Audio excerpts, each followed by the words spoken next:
seperti angin yang tak pernah diam. Menebarkan fikiran mencari motif dan objektif, merentasi masa silam kegemilangan. Tamadun Islam.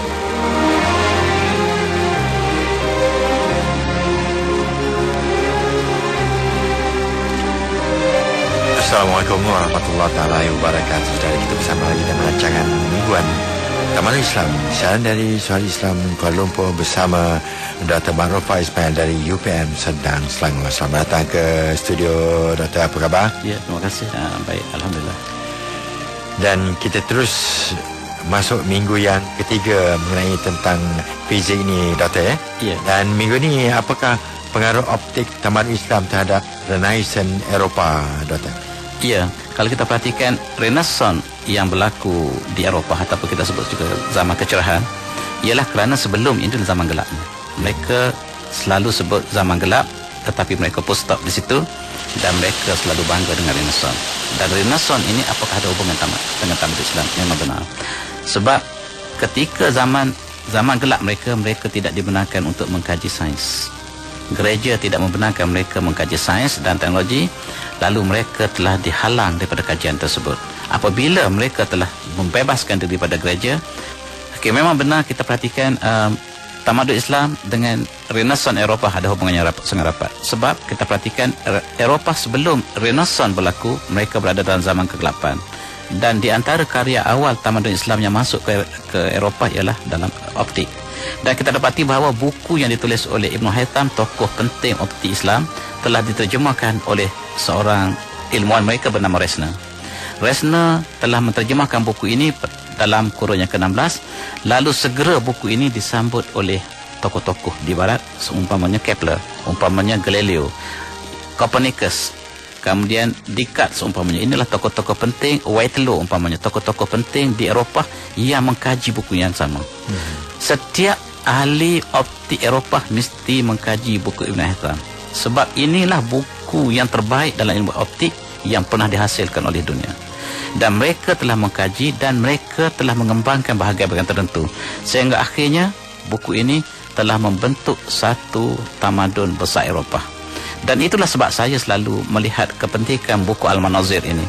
Sedangkan buku Al-Manazir ini di dalam tamadun Islam sudah hilang sama sekali. Mencarinya di Mesir dalam pustakaan yang paling besar tidak ditemui sama sekali.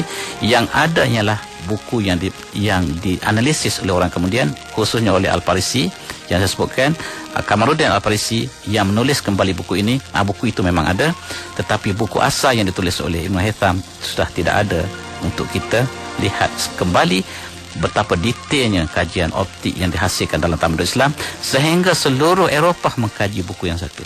Dan kita lihat puluhan ahli optik yang ada di Eropah masing-masing merujuk buku yang sama. Dan itulah sebab kita lihat Eropah keluar daripada zaman kegelapannya, antaranya ialah dengan kajian optik, sehingga zaman Galileo, maka mereka sekali lagi teleskop, mereka mengkaji tentang alam semesta, melihat bumi, melihat bintang, melihat bulan, sehingga akhirnya mereka telah mengeluarkan satu pandangan yang cukup kontroversi. Mereka mengatakan bulan tidak seindah yang anda sangkakan. Sebab bulan permukaannya adalah berteluk-teluk ataupun mempunyai kawah yang cukup dalam, bukan mulus sebagaimana yang kita anggap selama ini, dan dia bukan simbol kecantikan. Dan inilah permulaan orang Eropah melihat alam ini secara berbeza, sebab sebelumnya mereka berada dalam zaman kegelapan dan mereka tidak dibenarkan untuk mengkaji tentang sains, khususnya sains Islam. Dan oleh sebab itu, selepas mereka terlepas daripada cengkaman gereja, mereka mulalah mengkaji sains berdasarkan pada karya umat Islam. Ini satu episod yang penting dalam sejarah kemajuan Eropah. Ilmu fizik turut menimbulkan konflik yang besar di benua Eropah ni, Doktor. Khususnya dengan ilmu optik, ilmu falak berkembang pesat. Boleh Doktor penjelaskan peristiwa ini? Ya, antara peristiwa yang paling penting berlaku ialah pada Galileo Galilei. Mungkin kita boleh renungi kembali peristiwa ini, sebab peristiwa ini telah mengubah Eropah menjadi Eropah sekarang. Galileo inilah seorang saintis yang banyak mengkaji karya Islam. Begitu juga kawan-kawannya seperti Kepler, seperti Whitelaw. Kemudian apabila mereka telah menggunakan teleskop untuk melihat objek langit, mereka dapati bahawa tidak benar kalau kita ambil data yang merumuskan bahawa matahari mengelilingi bumi. Yang sepatutnya, kata Galileo, ialah bumi mengelilingi matahari. Dan apa yang disebut oleh Galileo ini bercanggah dengan gereja. Gereja berpendirian bahawa bumi dikelilingi oleh matahari. Matahari yang bergerak, bumi pegun, tak bergerak. Dan siapa yang menyalahi doktrin ini, dia akan dibawa ke mahkamah Inquisition. Mahkamah Inquisition ini bukan sebarang mahkamah. Mahkamah ini apabila bercanggah dengan doktrin gereja, hukuman adalah mati, dibakar hidup-hidup. Dan oleh kerana tersebut, maka ramailah ahli saintis barat yang telah dibakar oleh gereja kerana mengatakan bumi mengelilingi matahari. Di antara mereka yang telah dibakar ialah bernama Servetus. Ada seorang ahli saintis Itali bernama Bruno yang menyatakan demikian. Dia telah dibakar hidup-hidup, diletakkan di atas pentas, dibakar dengan perintah inkuisisi. Maka Galileo yang mengatakan perkara yang sama dibawa ke meja pengadilan, dan akhirnya Galileo terpaksa mengaku dia telah salah dalam teorinya, mengatakan bukan bumi mengelilingi matahari, tetapi mataharilah yang mengelilingi bumi, sehingga dia terselamat daripada hukuman mati, tetapi dia telah ditahan di dalam rumah dia sampai mati. Itulah di antara konflik yang besar dalam sejarah pemikiran Renaissance, dan ini Barat tidak tulis sejarah ini. Sebab ini tidak menguntungkan Barat, jadi Barat tidak menulis sejarah yang tidak cantik. Mereka menulis sejarah penciptaan mereka. Mereka tidak melihat sejarah ini. Dan oleh sebab itulah selepas peristiwa ini, dia telah menukar satu wajah sains di Eropah yang bebas agama. Sebab mereka telah pisahkan di antara gereja dengan agama. Untuk belajar gereja, pergi ke College Trinity. Untuk belajar sains, pergilah ke Fakulti Sains. Jadi tembok yang berada di antara keduanya sangat besar, dan perkara pemisahan ini berlaku di Eropah sampai hari ini.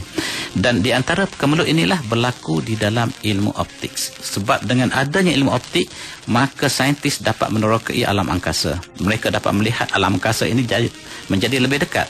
Objek yang kecil dibesarkan sehingga mereka melihat semua alam ini berputar, tidak ada yang diam, dan bintang sentiasa berkembang.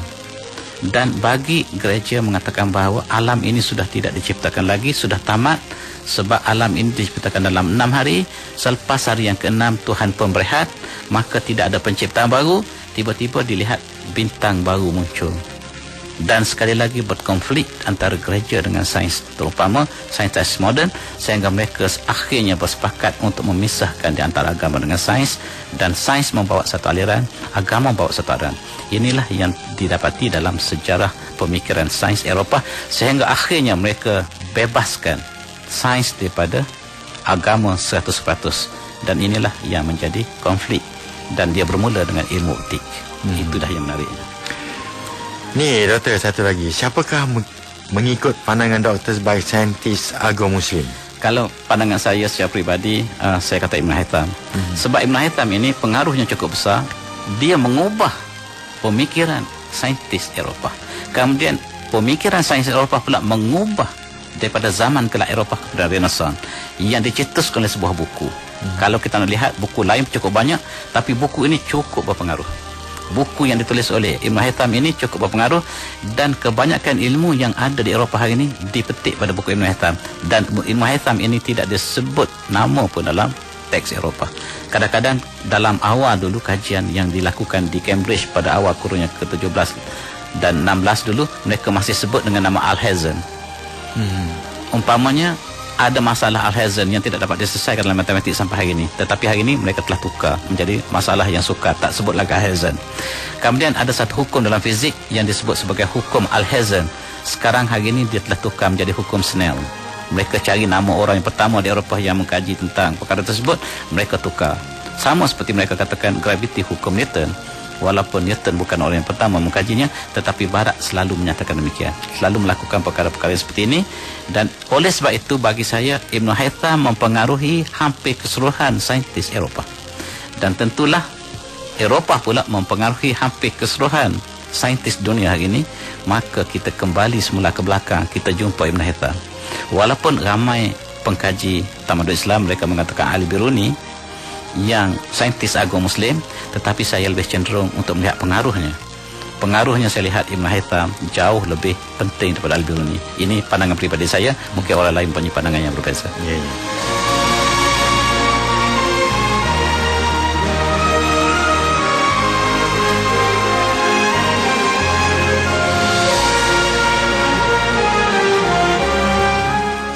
Terima kasih kepada saudara yang masih setia menerusi Tamadun Islam, siaran dari Suara Islam 91.1 FM.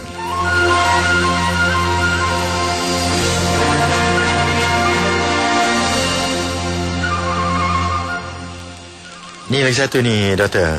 Einstein ialah ahli fizik paling terkemuka kurun ke-20. Adakah sebarang hubungan antara beliau dengan Tamadun Islam? Sukar untuk kita katakan, tetapi yang cukup menariknya ialah sejarah Einstein ini sejarah yang sangat lewat yang berlaku dalam kurun ke-20, tetapi pandangan beliau sangat selari dengan apa yang disebut di dalam Al-Quran.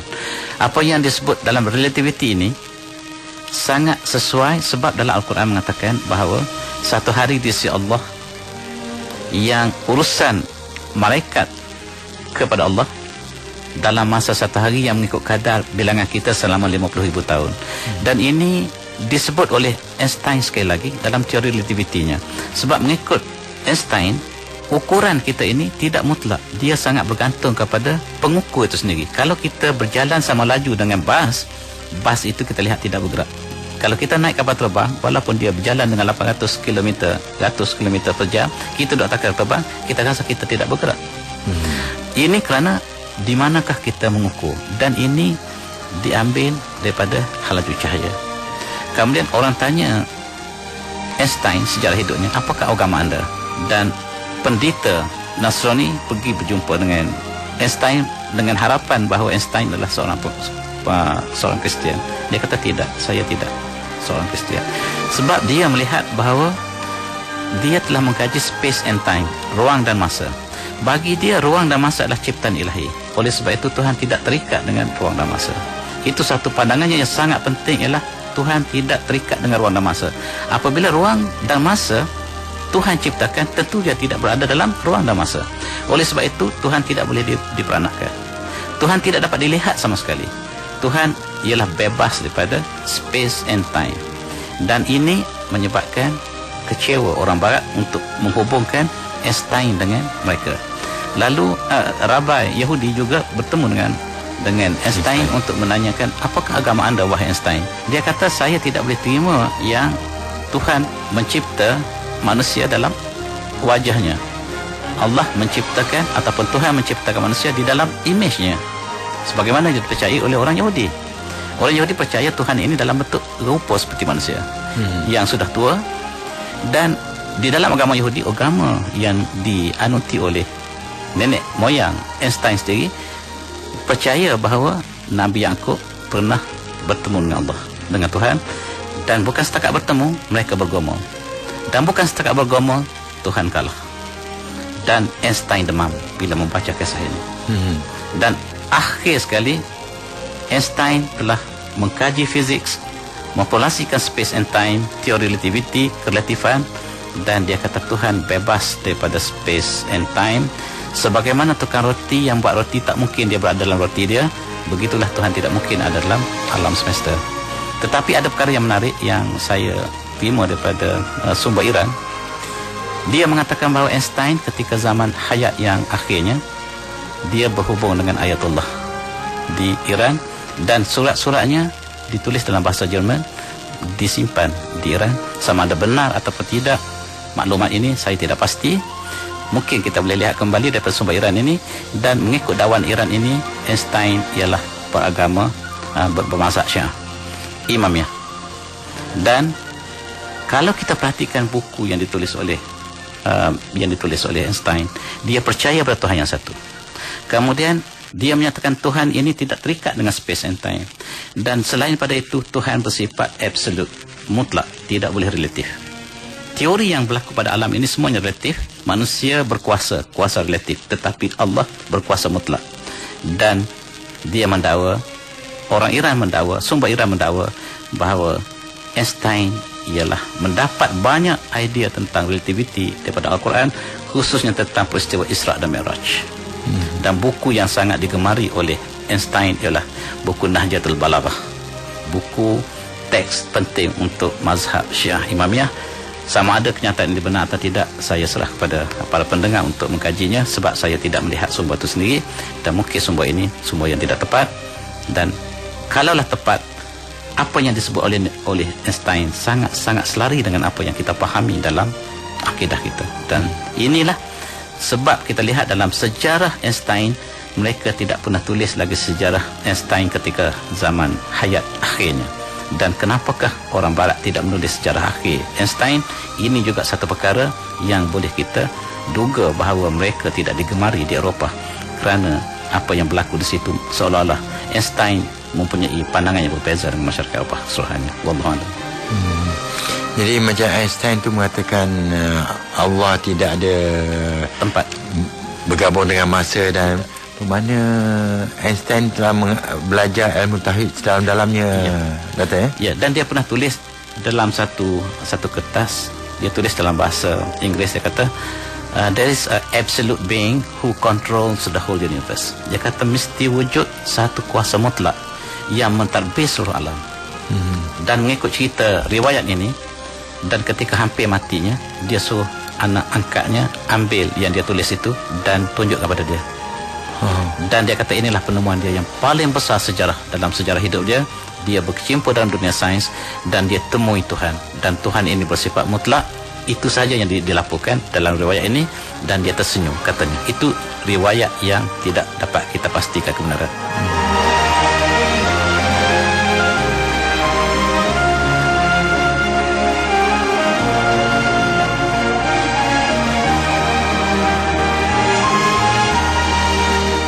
Saudara sekian yang sempat kita bersama menerusi Taman Islam, siaran dari Suara Islam Kuala Lumpur.